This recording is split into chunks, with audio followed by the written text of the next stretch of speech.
Eagles fly. Let's beat the squad. Big Pat shelling Dante the dark job. Drop the stats on him. Drop the facts on him. Spur King, baby. Let's get it on. Hey, fam, it's your man Dante, the Dark Knight, and I'm there with my co-host, Pat. Nichelle is still absent, and no, she is not in a contract holdout like most assume and are accusing us. So it's not a contract holdout. She has some personal business to take care of, and she will be joining us before the season is through, hopefully sooner rather than later. But welcome to this edition of Eagles Talk Upon Further Review, where we review or recap the Eagles' previous game, and that was a victory against our old pal Carson Wentz, and we thank him very much for the gift wrap win there. He really helped out his old team there with a big assist. So we're going to recap this game and go over what we like, what we didn't like. Is this team back? Was this enough for you guys to be back on board? Do you feel good about our team? We also welcome back a cherished member of our team, Brandon Graham. He's back on board. So we'll talk about all of that. Pat, how's it going? You did it. Let me just say this before we go any further. You did a yeoman's job on Sunday, holding it down.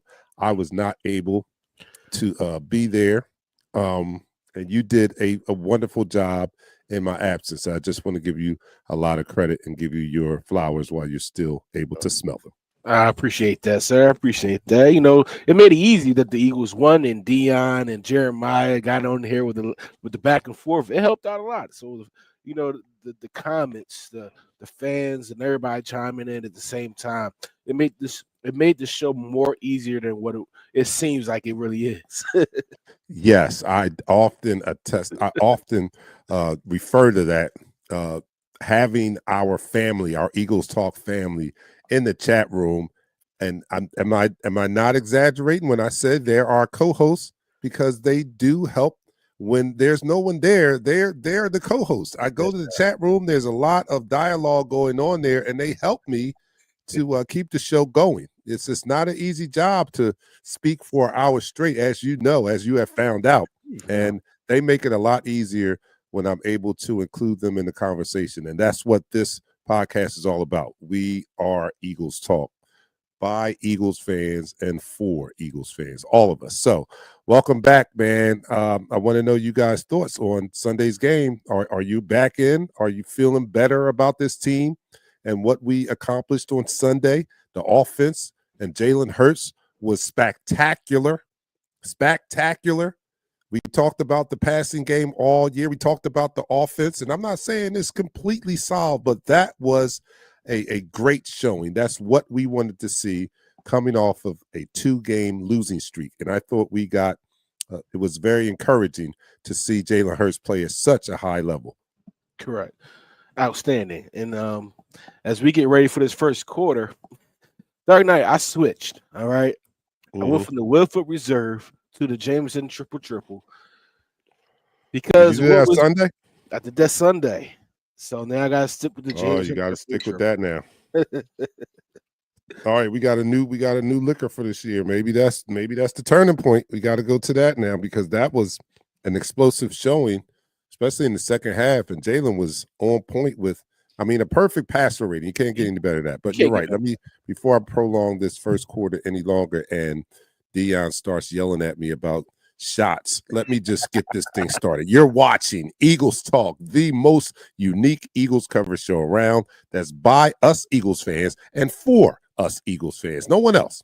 And here on Eagles Talk, we like to talk about our favorite football team, that is the Philadelphia Eagles, and we do so in such a relaxed manner that we enjoy our favorite adult beverage in the form of shots. So without further ado, let's raise our glasses. I am doing a Celsius energy drink, which means, and I do have to go to work tomorrow, which means I'll be up to 2 o'clock in the morning. But hey, that's not your concern.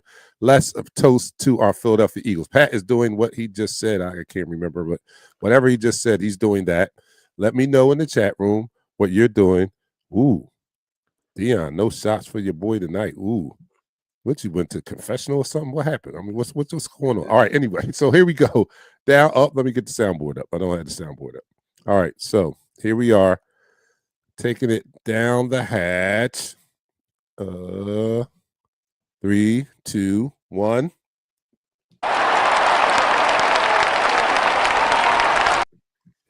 You're now listening to the All right. Let me get rid of the gum. All right, I am ready. All right, so I actually had to, I was out. I had an emergency with my mom, so I was up all night Saturday night and the Sunday morning, and I actually was so tired. That's why I couldn't make the show. And I slept on the game. I was asleep. I was waking up at different periods of time. I would see maybe 2 plays here, 2 plays there. I remember waking up in the first quarter. I saw the pick 6, and then I dozed right back off to sleep. That's how tired I was. At some points, I was waking up doing great plays, and I dozed right back off, and I was like, "Dad, did I dream that, or did that really happen?" Yeah, And it happened. it really happened. So that was great to see. A lot of great throws by Jalen Hurts. Running game is still not on track yet, but it's anemic. It's very anemic. The running game. It's bland, Dark Knight. When I say it's bland, it is like going somewhere and getting some macaroni and cheese that has 1 cheese in it. It has, this salt and pepper on it, and that's it. Like, you didn't put no love in it. Don't have a cheese blend. It only have 1 cheese. It has American cheese on it at that. Oh, American cheese, the white American cheese. Oh my God. So that's what our running game looks like, and it's sad because our run game feeds our pass game. A pass game feeds our run game. When you have them both clicking at the same time, this team is completely, utterly unstoppable. And it's been a thing when I went back and looked at this game. I saw the game twice since it's been played. The offensive line, I don't know, they're not getting the movement. It might you might have been right about Mekhi Becton leaving. Might have been a huge hole on the offensive line because he was a wall. He was a wall. And him in there, it helped that offense. Tyler Stain, he's good in pass protection, but this run blocking is not looking promising. It's not looking promising. Do we have to switch it up? I saw we did some pitches. This is trying to get Saquon to the outside and use his speed, his ability, his vision. But at the same time, that was not working. We were pretty much running the same inside run plays. We were predictable, like Lane Johnson said. But predictable on a passing game, we were not. The route running, the different pass concepts were totally different this week compared to any other week this year. We asked them for some crossing routes. They did a short crosser and a deep crosser where they put a safety in jeopardy and had to make the safety make his mind up whether he want to take the short crosser or the deep crosser. He took the short crosser with Dallas Goedert and left Devontae Smith wide open. Those are the things that work with this offense, not just straight up seam routes and out routes and deep routes. You got to cross the middle of the field with your dynamic wide receivers and your tight end. That opens things up down the field. Yeah, I saw that. And with that, also saw that they did some play action with Jalen under center. And it was much needed. We talked about being predictable, and that was one of the formations we were very predictable in with Jalen under center. We were running it like 95% of the time he was under center. So they were primed for some play action coming out of that formation. I saw a lot of that, and it was very successful. So, they are listening. They are adjusting. They are finding their way. And I think that because of the passing game this Sunday, it may open up some lanes. But let me not make any excuses, but I will point this out, and I think it's a big factor in why this running game is not, excuse me, as effective as it was last year. This line is beat up. It's beat up. Landon has not been landing all year. Correct. He's just a gladiator, a warrior out there, and he's going and he's toughing it out every week. But he's not 100% landing. He's not playing at his normal Pro Bowl level. We know who he is when he's healthy, and he's not healthy when you look at him on tape. Lane Johnson is not 100%, but Lane is not as banged up as Landon, but he's not 100% either. Our center is now out, so we have to endure the brutal play of Toth. Oh my goodness, seeing him out there, he's definitely not helping in any way other than allowing us to have 5 offensive linemen on the field. That's it. That's all he's accomplishing when he's in the game, is just allowing us to have 5 offensive linemen, because he's not very good. And he had to play center this week. And that, I think that, well, I listened to some reports that might have been the reason why they were under center so much, because he's not a great long snapper. He's not a great shotgun snapper. So that might have contributed to that. But that was a good thing, because out of that formation, we ran a lot of play action, and they bit on the play action, which they would, because we had been running the ball 95% out of that formation. So I guess the defense was, they were primed. They were primed to fall for the play action, and we gave it to him, and Jalen gave it to him. His passes were great. I've always thought he was a great down the field passer, and he continued that with some great. He dropped some dimes in there. AJ to Dante. Yes, we had explosive plays, and we hadn't seen them all year. Not with the consistency that we saw them on Sunday. We had not seen them all year. So it was very encouraging. It was very encouraging to see the passing game open up like that. And I know that we can, and we seem to be we hold our team accountable, and we can be tough sometimes. But I'll say this. This was encouraging. We're 5-2, and we've not yet played our best football. That is scary. Should be to opposing teams, because I saw improvement this week, right? Yeah. So we continue to see this improvement, and we continue to get better, and we continue to get healthy and figure this thing out, because it's okay to be playing at the top of your game now, such as Detroit. It's okay to do that, but you want to be playing your best football later on in the season. So we are still working towards that better football, so to speak. And we want to hit our stride later on in the season. So it's great that we are able to eke out these wins until we start hitting on all cylinders. And that's the scary thing, because we're not just beating, bottom of the barrel teams. And that's what's encouraging to me too. We have to look at the quality. I know people are caught up, and I was included in this mix, caught up in the fact that we're just barely winning and we're not looking good and all that. But let's not forget that coming into the season, we face 11 games against last year playoff teams, right? So we are facing some formidable teams throughout this year. And we've already faced some formidable teams up until this point, 7 games, 7 weeks into the season, and we're 5-2. So don't discount the fact that we beat some good teams. The Rams, they're a good team. Yeah, who else? Kansas City. You see what Kansas City is doing? They're catching their stride. They're a good team. The Buccaneers, they're a good team. Yeah, our opponents' records it's not like 5. They're not 500. We're playing against teams, and I think collectively they're well over 500. So yeah, we are definitely playing against those teams. Quality wins. They're very good quality wins that we're having, even though we're crying, we're bitching, we're moaning about how we're winning the games. The end of the day is that we're winning the games, right? The W is a W, regardless if you win by 1 point or you win by 50 points. That does not matter. But some things I did observe in this game, mainly with the defense, the switch up when Nakobe Dean came in the game, and we talked about this before. What should we do when Nakobe Dean is healthy? Should we move our rookie Jahad Campbell to defensive end and let him take back his position, or is Jahad Campbell too good to give the position back to Nakobe Dean? I sit here and tell you this right now, Dark Knight. The Kobe Dean is too doggone instinctual, too doggone good to keep off the field for Jahad Campbell. All right. Jahad Campbell is versatile. He can play a defensive end. He could be your third linebacker at any formation that you want to call.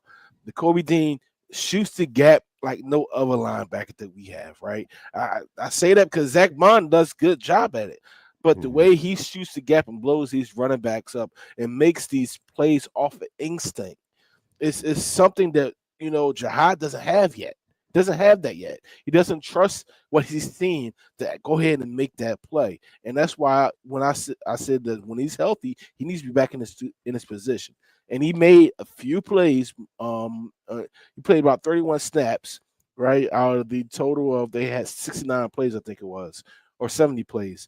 He played 31 snaps, so he played half the snaps, a little bit less than half, and he made impact. He had an impact of the whole game. They opened a window for one of our corners, Jacorian Bennett. He has an opportunity to, if he has a good practice, they can bump him onto the active roster this week, or they can wait it out into after the bye week and bring him on. Listen, we're down a corner. We're down a Dory Jackson right now, so that cornerback room is very, very minimal. So we definitely may need him. And there might be a chance that he is playing this week. We signed Sua Opeta, who was part of the Eagles from 2022, 2023. He was on the Buccaneers practice squad last year. Injured reserve last year for the Buccaneers. They had him this year, and we just signed him again to the practice squad for our practice squad because it looks like Cam Jurgens will not be playing this game. So what that means is I think if I'm not, they need to move Landon over. I think that's what they're going to do. They're going to move Landon over to center. Either have Fred Johnson, Brett Tooth, Wendell, what's his name? Wendell Kendall. Or Sua Preda play that guard position. Drew Kendall. I'm sorry, he's another rookie that they have here that could play center. You don't necessarily have to move Landon over if you feel as though he can fulfill that position. These are the mix-ups and stuff that we have to deal with defense and offense moving forward. But the good thing is that we get Jacorian Bennett back. And I know we about to go to the second quarter talk about defensive end that we get back. Yeah, but before I go to that, let me just say that I just saw this in the chat. And Dion is not drinking for a good reason because he is in the ER. Dion, I hope everything is okay. Yes, I sir. saw in the chat also that you are, checking on it, getting it checked out. Well, you're in the right place, and our prayers are with you. As much as we like to joke around and kid each other, we're definitely concerned about your health, and we hope that everything turns out fine. Yes, they're probably going to x-ray you and see that bottle of E&J in your gut. They're going to x-ray you, and they're going to see that bottle of E&J in your gut, and they're going to wonder. There's going to be a lot of questions. So, just be ready to answer those. Look, Mr. Jones, we just did an x-ray. We've never seen this before. There's a whole fifth of E&J. we see that in your gut, and that's probably giving you the problem that you're having here. So, no, I'm just kidding. All seriousness, we pray for you. We hope that you come out of that okay. And everyone in the chat room is asking the same thing. So, Dion, valued member of the Eagles Talk family, and our prayers are going out to you. All right, so I'm going to end this quarter, and then I'm going to bring in our third co-host, and that's you guys in the room. So just let me get to the soundboard just a second. And that's the end of the quarter. All right, so you're looking and listening to Eagles Talk, the #1 Eagles coverage show on Facebook. That's by us Eagles fans and for us Eagles fans. And here on Eagles Talk, we like to talk about our favorite football team. You know that. It's the defending Super Bowl champion Philadelphia Eagles, and we do so in such a relaxed manner that we enjoy our favorite adult beverage in the form of shots. So our Philadelphia Eagles are celebrating a big win over the Minnesota Vikings, taking us to 5-2, breaking a 2-game losing streak, and I feel great about that. So we're going to talk about it. I am drinking the Celsius energy drink, as I stated before. Pat is drinking this new stuff that he was drinking on Sunday, and it got us a win. So we're going to be seeing a lot of that. That's the Jameson. What? Say it again. Jameson triple. Triple. Okay. All right. And you guys let me know what you're drinking out there. So here we go. Everybody raise your glass to our Philadelphia Eagles and down the hatch. 3, 2, 1. You're now listening to the second quarter. All right. So let me bring in our third co-host, and that is you guys in the room. Thank you so much for supporting, and we're family. So thank you for showing up on time tonight, and we're going to talk about our Philadelphia Eagles. And the first person in the room tonight is Jeremiah, and he says, what AJ say, use me or use me, he becoming a diva. That's cool. I don't care. Use me or lose me. He ain't saying lose me or lose me, is he? No, he's not saying that. He better not. Dion says, what's up, family? Go Birds. He was the second person in the room. Third person in the room. Oh, I'm sorry. That's Jeremiah again. Third person in the room was Eddie. Eddie said, it's called trolling. All right. Let me see who else is out there. Hector is out there. Don Julio. Who was doing that? Don Julio 70. Okay. And Demetrius is in the house. He says he's here representing Gateway City, Green Gay, Go Birds. What's Gateway City? What's that? Remind me. I think that's them. So I'm not sure. Meech. Do they call you Meech? Demetrius. Do they call you Meech? And Jeremiah is drinking the 1800. What's that? Gilcrest from Gilcrest County. Yeah, that's DC. Okay. That's DC. Oh, DC. Okay. Yeah. Richard Layton, what's up, Eagles family? What's up? I think it's a combination of the offensive line play and play calling, predictability. Okay, so he said that earlier. Oh, Deshaun is in the house. He says Howie horribly dropped the ball with Mekhi Becton. Steen is a baby bear. Sharman soft against the run. It didn't make no sense to have a passive aggressive against the run versus the pass. Yeah, and he was playing okay at first, and I guess it's caught up to him. But yeah, the line is definitely not at the same dominant and physical level that it played last year. I saw a graphic on TV where our offensive line positions are ranked this year versus last year, and last year, like most of them were in the top. I think all of them were in like the top 15 of their position. We had a top line. Yeah, so we had a dominant line, and now they're not. They're ranked like mere mortals. They're we're not used to that. We're used to our offensive line being a very strong part of our team, and considered amongst the best or the top offensive lines in the league. And this year, their rankings are not conveying that. Actually, it's not even their rankings, their play. They're not passing the eye test. They just don't look as dominant as last year, and that is why our run game is anemic. So we need them to get healthier, and we need them to do a better job. But definitely to that point, a great team finds a way to win. And this is what, and I still consider this a great team. Are we on the level of Detroit right now? Nah, probably not. You know what I'm saying? But we are still a great team. And why do I say that? Because we are still winning against quality teams. We're finding a way to win. And that's all that it really is about. We have the rest of the remainder of this regular season to get things together, to improve on what we're doing, right? But we're still gutting these wins out. And if this was the playoffs, a 3-point win wins you the Super Bowl. You know what I mean? So the bottom line is we're winning. And like I said before, we have some quality wins. And I don't want to jump the gun, but we do have a big rematch coming up. We do have like a revenge game coming up. But I don't want to jump the gun. I still want, I don't want to get on that. I don't want to get on that. I'll let you talk about who else we added to this team this week. So this week we added a 16-year veteran, Brandon Graham. Wow. I mean,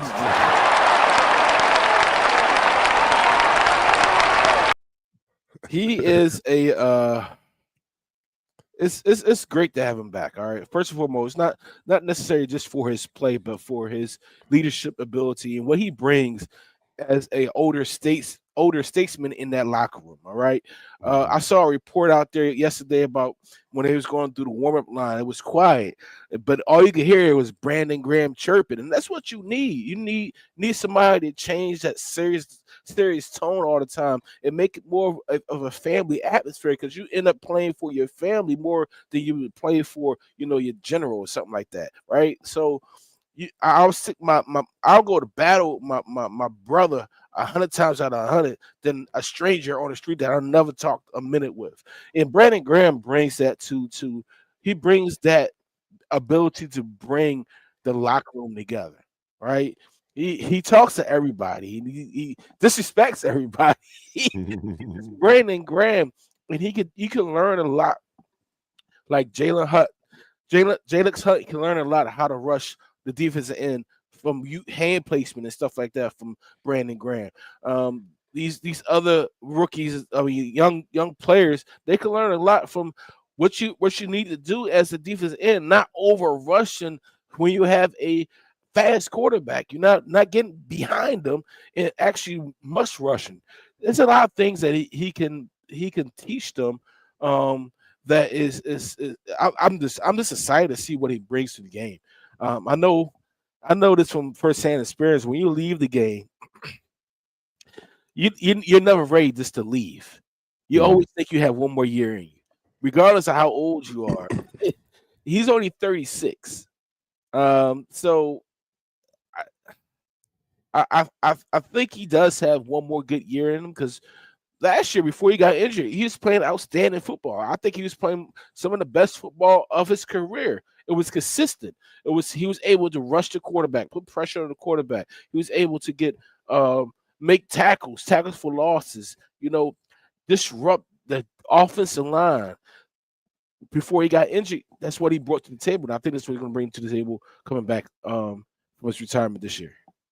Well, I am equally excited to have Brandon Graham back in the locker room, because for his leadership, for his energy, and not saying that we needed him for that energy. I don't think this team was lacking any energy or motivation, save for that Giants game. That's the only game where I saw where they looked like they didn't have any fight in them or anything like that. But all the other games, they have had that energy. So I don't know if we need him for that, but he's a great locker room guy. Now, I agree with Elliott Shore-Parks in that I'm realistic about what I expect from him on the field. He is 36. I mean, I know you said I'm sorry, 37. 37. He's 37. Yeah. I know you said he's only 37, but 37 is old in football. So you know what I mean? So and I also agree with the fact that he was playing some great football last year before his injury. For a person that was 36 years old, he was getting at it before his injury. So, I'm encouraged, but I'm not expecting a 37-year-old D tackle with no training camp to come in and get 2-3 sacks a game. I'm not expecting anything like that, but I think that if he's still playing at that same level that he played last year, he can definitely contribute. Do we need more than that? We probably need more than that for the, when we're talking about our pass rush. But he's a help. I think he's going to be a asset more than a liability. So I am happy about that, but I'm not expecting Brandon to come out and solve our pass rushing woes. I don't know if I can put that on a 37-year-old. So well think about this, DarkKnight. Brandon. Welcome back. Think about this. But if he did not retire last year at the end of the season, right? If he did not retire, he tore his pec again, right? He tore his arm again. So he would still have been rehabbing. He would probably be coming back from rehab right now anyway. What you mean he tore his arm? What, he tore his arm in what? He tore his pec. He tore his bicep again in the Super Bowl. Oh, I didn't know that. Yeah, he tore it again in the Super Bowl. Both him and well, then I'm really not, really excited now. I'm like, you didn't help me out. I'm just saying, if he was to not retire, he will just still be coming back from that injury right now. Even though he even stated like I've been working out, like I've been getting on the field and stuff like that. But football condition is much different from just regular conditioning. All right, so it's a whole different monster, and I mean, and we're asking a 37-year-old to do this. So I mean, I'm not trying to throw that I'm out not there. trying to make -year-old. I'm not trying to make a case against him. I'm just trying to be, quell some of the expectation. I hope that we are all, realistic enough to think that, it's great to have him back. I agree with you also. I actually felt this way about him retiring, and that's that he really didn't want to retire. I don't think that he was like 100% in on retiring. It's just something, just my instinct said that I don't think Brandon was very happy or excited to be retiring. I think that it just was perfect storybook ending. He was older, and like you said, if it's true that he tore his pec, maybe he just decided, all right, yeah, this would be a good time to say. But in the back of my mind, I just felt that because, like you said, it's hard for athletes to go out, especially on an injury. Nobody wants to go out like that. And I didn't play, sports on his level, but I played basketball, and I got hurt before I hung it up, and I didn't want to go out injured. So I rehabbed just to come back so I can walk out on my own terms. You know what I'm saying? So I get it. I get it when you think like, I could still do a little something. But I found out I couldn't do a little something. It was definitely over. But it's good to have Brandon back. We get back Jacorius Bennett. I'm happy about that because our QB2 has looked horrible all year long, and it's got to be a mental thing. And I'm not going to even call this dude.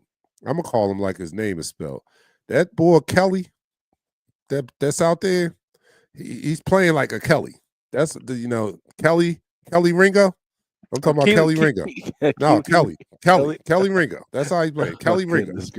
No, Kelly. I was about to say, who the heck are you talking about? Kelly Ringo. That's what I'm talking about. Kelly. Oh, Kelly man. is getting burnt out there, and it's just it's painful to see him out there being picked on. And don't get me wrong, it's his job, and he should be able to perform his job. We asked him to cover people; he should be able to do that. But it's a daunting task to do what we're asking him to do, and what we're asking him to do I'm saying, because when you have a Quinyon Mitchell on the other side, you're going to get a lot of work. And that's what he's getting. He's not getting the regular amount of work. He's getting the load of the passes. They are targeting him. He's working. He is working. Playing cornerback is a confidence thing. All right, it's because it gets to a point where your skill, your speed is thrown out the window. It's your confidence of what you can do against an opponent that you're going against. Right, playing 7-10 yards off a receiver, especially when you have no confidence, you're always billing, regardless of what's in front of you. You're always billing. I always thought that if a cornerback is losing his he's losing his confidence in playing that position, put him on the line. Put him at the line of scrimmage, 1-on-1. Let him play 1-on-1. Let him play bumper run. Get in the face, because now he's not focused on anything else. He's focused on that straight up person in front of him, and that's how you build confidence. They're not building his confidence up and put him in the proper position to be successful at that position. You're 6'2". You're transitioning from your back pedal to digging on the ball. It's not going to be the same as a Quinyon Mitchell who is 6 foot or a Cooper DeJean who's 5'11". I mean, they're quicker. They're much quicker out of their breaks than you are at 6'2". That's why I thought he would be a safety. But at the same time, if you're 6'2" and you have the footwork to stay with these receivers, put them at the line of scrimmage. Bumper run the whole time. If you're gonna play a cover 0 or you're gonna play a cover 1, put him face to face, nose to nose with the receiver, and let him lose like that. Don't let him lose with a receiver catching a 15-yard out in front of him, because he's still playing 7 yards off the receiver. I haven't seen him get, knock on wood, he hasn't got beat for like a deep touchdown or anything like that yet. Knock on wood. And I hope he doesn't. Knock on wood. So he has the speed, the football speed, I should say, to stay with receivers, but his confidence is not there right now. And you can't build confidence when you have a guy just laying off and just tell him to go make the tackle. Like, that's saying you're crappy, and once we get our guys in, you're going to be on the bench again. That's basically Well, what you're saying to him. That's very interesting, though. I never thought of that. Let him play one-on-one would build his confidence. Just let him play man. Just let him focus on one thing. All that. Let him focus on, because he's a special teams player. Let's be honest. He's a special teams player, and he's very good at playing special teams. He's one of the fastest gunners in the National Football League. And the thing about it is, if you put him up with that receiver one-on-one, and his main focus is this number 2 receiver, number 3 receiver, whatever it might be on that particular side, right? Just have him focus on that receiver. Whatever that receiver goes, listen, you got to build confidence in him. Right now, he has no confidence in himself. All right, I'm going to end this quarter because I am not going to be able to stick around after 8 o'clock. So, and that's the end of the quarter. All right, you're watching and listening to Eagles Talk, the most unique Eagles coverage show around. That's by Eagles fans and for Eagles fans. And here on Eagles Talk, we like to talk about our favorite football team. That is the Philadelphia Eagles, the 5-2 Philadelphia Eagles, the still NFC East leading Philadelphia Eagles. And we like to do so in such a relaxed manner that we enjoy our favorite adult beverage in the form of shots. So I am sipping on my Celsius Energy, and Pat is doing the Jameson Triple. So let me know what you're doing out there, and I'm going to go to the comments in the chat room after this. So here we are. Salute to our Philadelphia Eagles down the hatch. 3, 2, 1.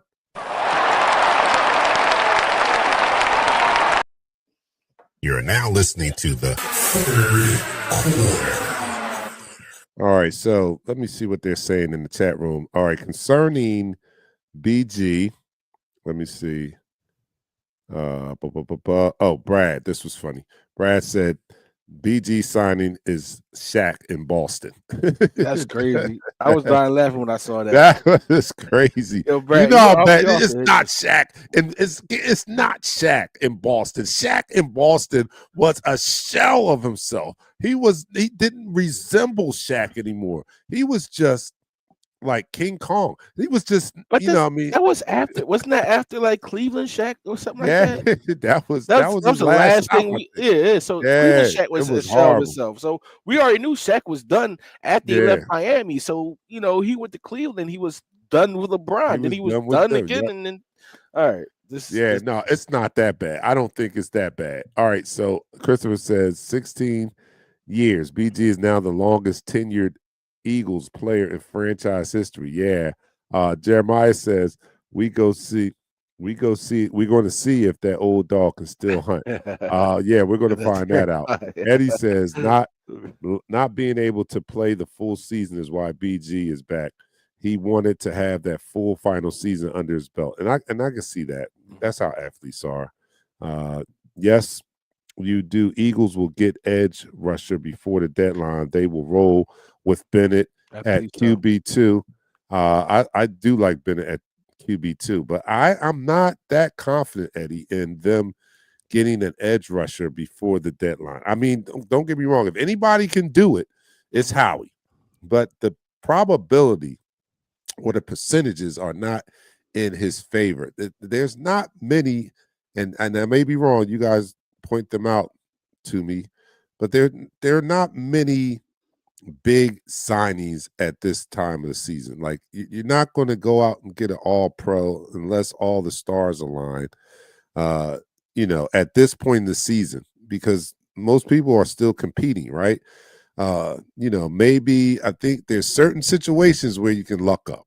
If you got a team that is just, fire sale going on and have a top potential free agent coming up and want to get something for that player before they lose them for nothing, maybe. But then in that situation, you may only be renting them, because if their contract is up at the end of the year, how much are you really going to give up and have the potential to lose them if you're not willing to give them that money. So it's very unlikely.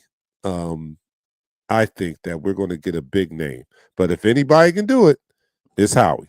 If We have the anybody can picks. do it, We have the draft picks. There are some people out there that think that even I hate to say this name, the Dallas Cowboys, they were inquiring about Max Crosby with the Raiders. They was willing to give out all their draft picks that they got from Green Bay for Max Crosby. So if that conversation is going on with GMs, I mean, these teams like Trey Hitcherson from excuse me, from Cincinnati, or a Jermaine Johnson from the Jets, or Bradley Chubb from the Miami Dolphins. These are premier pass rushers that can be available for teams that are not competing right now, right? Well, shoot, even Max Crosby, even though he signed a big old contract, he may be available because your Raiders ain't doing that we well. don't have money for Max Cosby, man. We don't, but I'm just saying, if that happens, we ain't got money for Max. I mean, if woo, we how we talking can about do it, it's just how he like to stretch them contracts out, but for Max Cosby, we have to pay him like $5 for the next 50 years. So I mean, you. it's just That's Lane the only Johnson way restructuring his contract. That's all that is. Oh, But there are some good deals out there, with of Cleveland giving up Denzel Ward, maybe because they might not be in contention. But I don't think that's happening with Cleveland, because Cleveland has number one defense in the NFL right now. The one person look you at could have this. would you move the Jets third round? Listen, I'll give my third Nah. round. I mean, for who? I mean, all right. There's probably probably somebody out there that you would move that pick for, Denzel but Ward, who is it? cornerback Denzel Denzel Ward. Ward. Yeah, Trey Henderson, if he get, did I say his name right? Is it Trey Henderson? What's his name? Hendrickson, I think. Yeah. Hendrickson. There are some players that are Ward might be worth that. I don't know. Jermaine Johnson from the Jets, right? He's a very, very, very good defensive rush defensive end, who has a motor on par with Nolan Smith. Like, he's a guy I could see them moving to get. Bradley Chubb is coming off an injury. He had two injuries actually. He's coming off. He's But not. you wouldn't give up that Jets third round Yeah, for him. yeah, heck yeah, You would give it up for him? yeah. Please, Ooh. it's only a third. I mean, No, I know we cherish our Jets third suck. round. That's going to be like Number one, a I late get it. second round pick. That's a I get great it. pick. I get it. But at the same time, what do you need now? What do you need now? What are those picks going to do for you in the future that it's not going to help you right now? We need help right now. Not tomorrow, not next year, not 5 years in a row. We need help now. Yeah. All right. I mean, well, we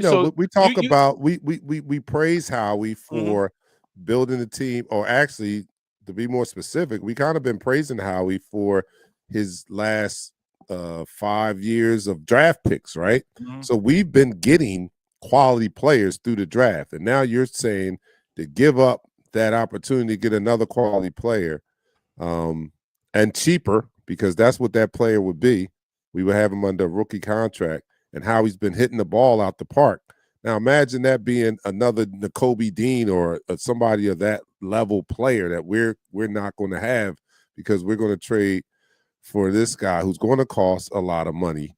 But hey, and Howie I trust. So, if he decides, I trust the things that Howie does, just like you just said, DarkKnight.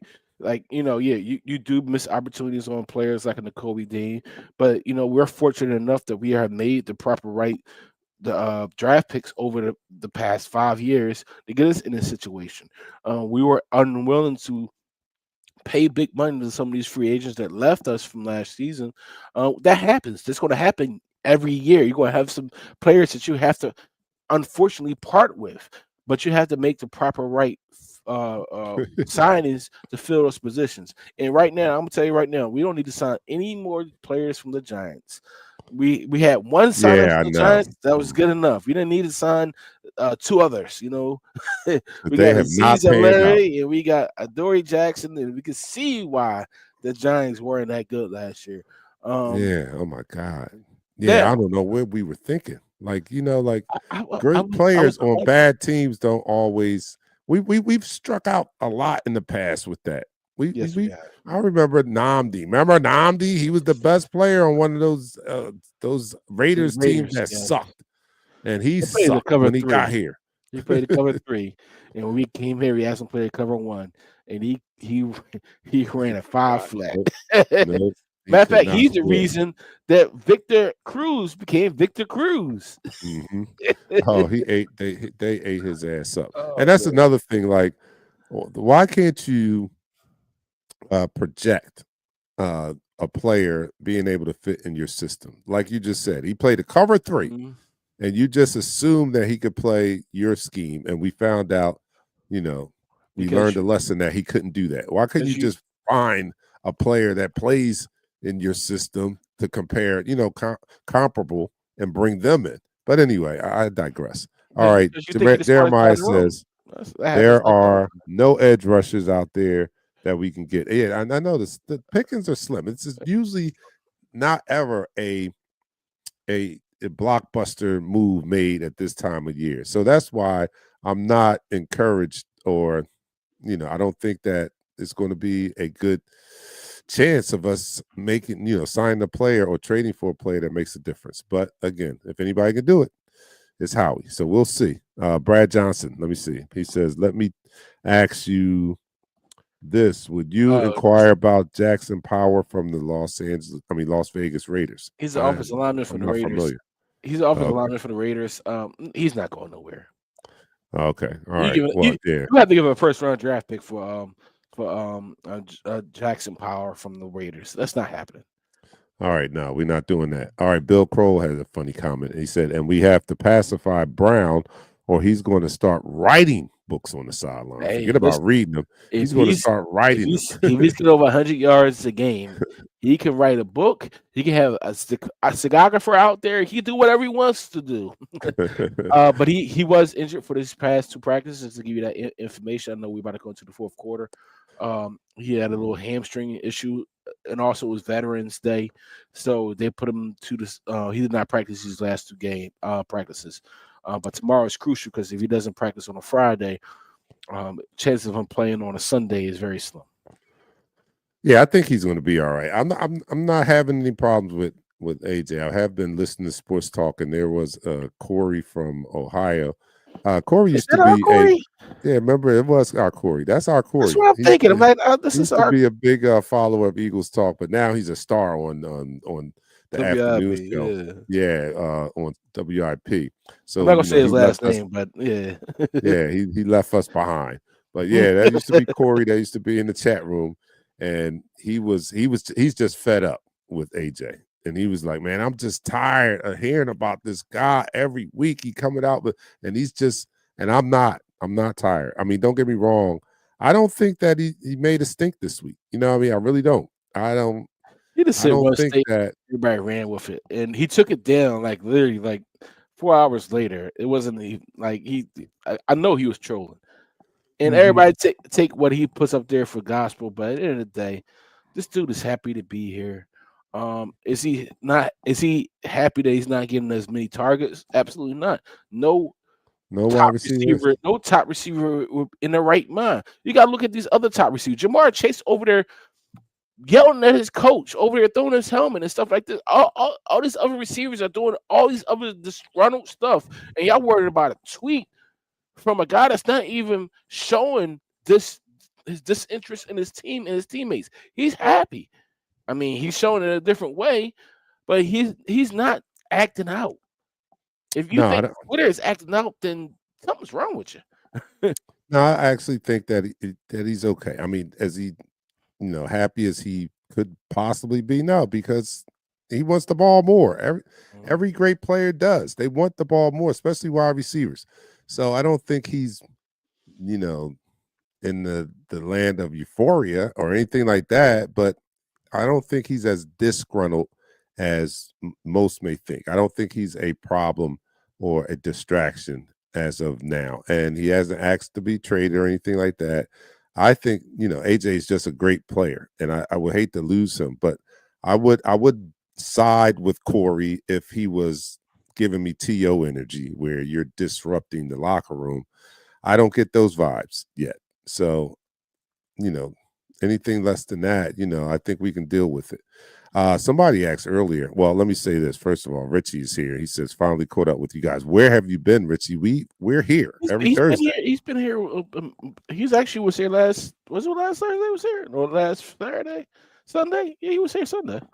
Oh, okay. All right. I wasn't here Sunday, so you beat me here. All right. So Gregory Burrell is in the house. He says, good evening, fam. What's up? What's up, Bird Gang fam?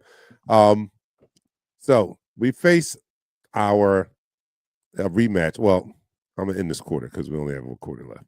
All right. Let me end this quarter. And that's the end of the quarter.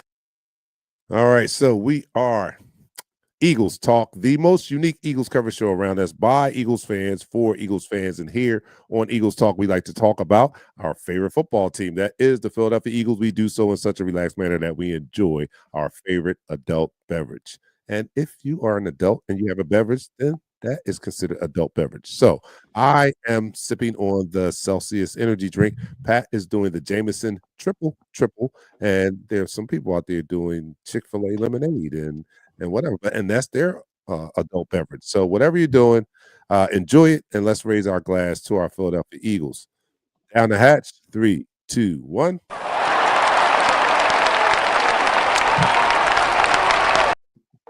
You're now listening to the fourth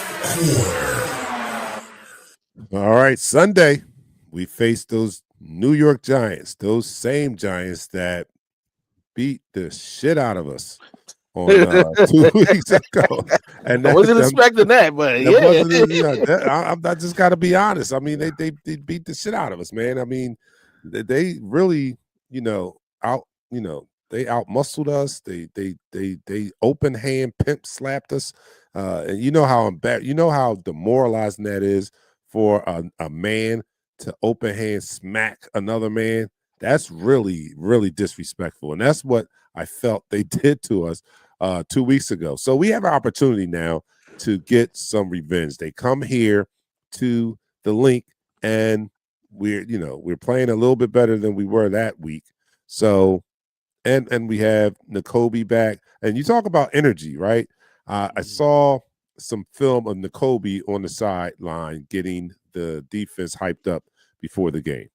That's energy. I don't think we were lacking energy. And N'Kobe was on there. He was getting, and everybody riled up. So we have N'Kobe back, and I agree with everything you said about instinctive, shoots the gap, and I'm not going to say I'm surprised, but I didn't think that it was going to be such an easy decision to insert him back in there. And after you've seen him in that game, you know that he's that guy. He needs to be on the field. And if there's one person that could sit down Jahad Campbell, it's N'Kobe Dean, and he proved that on Sunday. Brought a lot of energy. How close are we to getting Nolan Smith back? Because he has that same type of energy also. Well, and he flies around, and we need a pass rusher anyway. So what's his timetable look like? Just to let you know, his timetable actually could be opened up right now. It could be opened up now because he went on IR at the same time that Ja'Cory and Bennett were on IR. I mean, it was a whole slew of players that went on IR during the same time. So they can open up his window right now, but I believe they're gonna wait to after this game. They're gonna open it up during the bye week, so it can be prepared and be ready, be 100% healthy, because he's a very physical individual. He's the most physical guy. I'm gonna say this right now. I love our linebackers. I love Jalen Carter and Jordan Davis, but Nolan Smith, hands down, is the most physical football player we have on our team, bar none.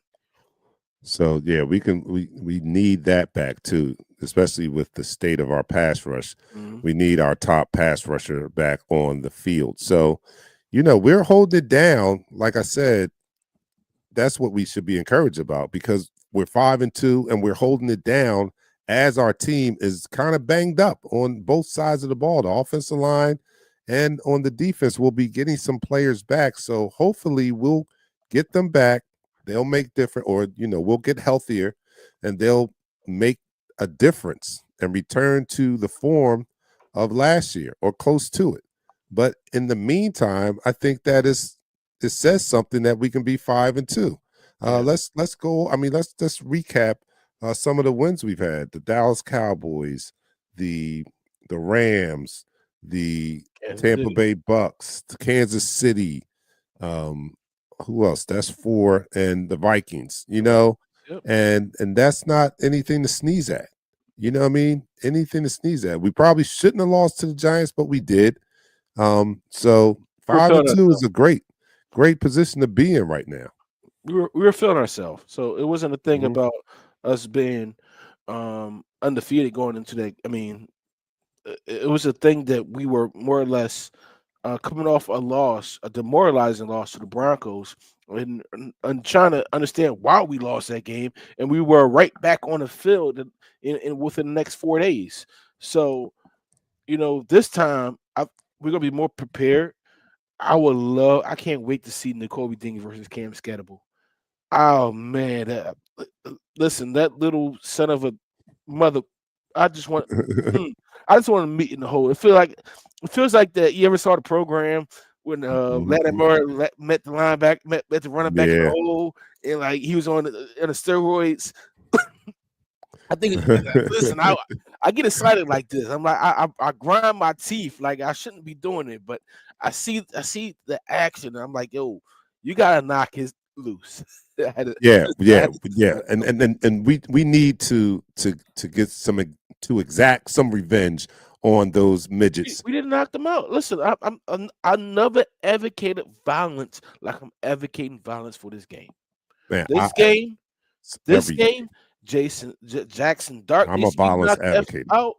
Cam Scatterable need to knock the F out. They need to Mm. feel what it really is to go against this Philadelphia Eagles defense and say, "Oh crap, that first game was ammunition. Like that first game wasn't real. It was An mirage. anomaly. That first Yeah, game was an anomaly because our anomaly. Like defense does not play. Our defense is very physical. Under Vic Fangio, he has restored the physicality and the violence and the fierceness mhm. into our defense, and that's one of the many things I love about Vic is that this defense is nasty. I talk about you go up against our defense and you know you were in a game, and that's what we're about nowadays. And we weren't about that in that first game, but they're going to see.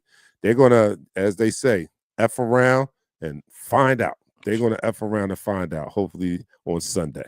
So, Susan, we miss you too. I'm glad you are back. Christopher says, Scatterboo, nothing against him. He's a throwback, but he needs a what? It's A not bubble. snot bubble. Yeah, he needs a Oh snot bubble man. knocked out of He, him. You oh, know, that's that Alvin Mack knocking the knock bubble out of the running back and taking the ball away. Oh man, if Shell was here, he was like, "No, I ain't gonna do Shell. I'm sorry, Yeah, yeah. go to my brother."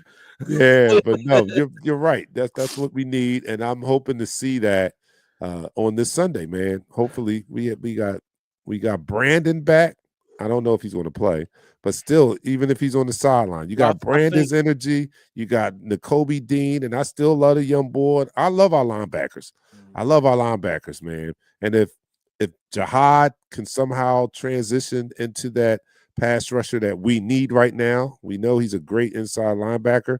But if he can somehow transition and make an impact coming around the edge, that would be great.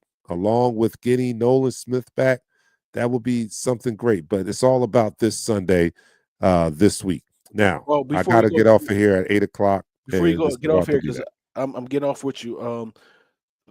Aziz Alori did not practice today. Adoree Jackson did not practice. They're going to be pretty much out for this game. All right, Adoree Jackson didn't clear concussion protocol, and Aziz has a hamstring injury. Cam Jerkins was out today. AJ Brown was out. He has a chance to play, but Cam Jerkins probably won't play. So I think they will activate Brandon Graham and Jacorian Bennett for this game. I think they might actually put Adoree Jackson on IR. All right, so that's going to wrap it up for us. Upon further review, the Minnesota Vikings are in the rearview mirror, and up ahead, we're going to be facing the New York Giants on Sunday. So that's a 1 o'clock game, right? 1 o'clock game. Okay, so let us all reconvene here on Sunday at 12 noon and get hyped up Brandon Graham style on Eagles Talk pregame. We'll see you then. Sunday, man. We'll see you then. For your man, Dark Knight, and my co-host, Pat, and Nichelle in her absence. See you on Sunday. Peace. Peace.